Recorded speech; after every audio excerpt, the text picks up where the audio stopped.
Demand Bharani ఇద్దరికి వారధి కట్టు విజయం పట్టు అనే టాస్క్ ఇచ్చాడు బిగ్ బాస్. ఈ టాస్క్ కి తనుజ సంచాలకుగా ఉంది. గేమ్ మొదలు కాగానే భరణి తనకి ఇచ్చిన ఫ్లాంక్స్ తో చకచకా బ్రిడ్జ్ కట్టేశాడు. కానీ డిమాండ్ మాత్రం ఈ ఫ్లాంక్స్ ఫిట్ అవ్వట్లేదు అంటూ అలానే ఉండిపోయాడు. ఇక చకచకా వారధి కట్టేసి దానిపై నుంచి వెళ్లి బ్యాగ్స్ టేబుల్ మీద విసిరేసి భరణి గెలిచేశాడు.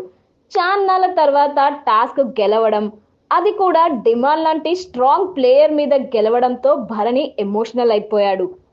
ఇల్లు వదిలేసి వచ్చిందే గెలవడానికి. ఓడిపోయాక తనుజ డైలాగులు డిమాండ్ కి నవ్వాగలేదు. మరోవైపు ఈ ఫ్లాంక్స్ సరిలేవు అంటూ డిమాండ్ కాసేపు ఫీల్ అయ్యాడు. అయితే అవన్నీ బానే ఉన్నాయి అంటూ తనుజ పెట్టి చూపించింది. మొత్తానికి ఈ టాస్క్ లో ఓడిపోవడంతో డిమాండ్ కూడా ఫస్ట్ ఫైనలిస్ట్ రేస్ నుంచి అవుట్ అయిపోయాడు. దీంతో ఎమాన్యుయల్, భరణి, సుమన్ శెట్టి, కళ్యాణ్, రీతు మాత్రమే ఈ రేస్ లో మిగిలారు. గురువారం ఎపిసోడ్ లో భరణి, రీతు, కళ్యాణ్ కి కలర్స్ టాస్క్ పెట్టాడు.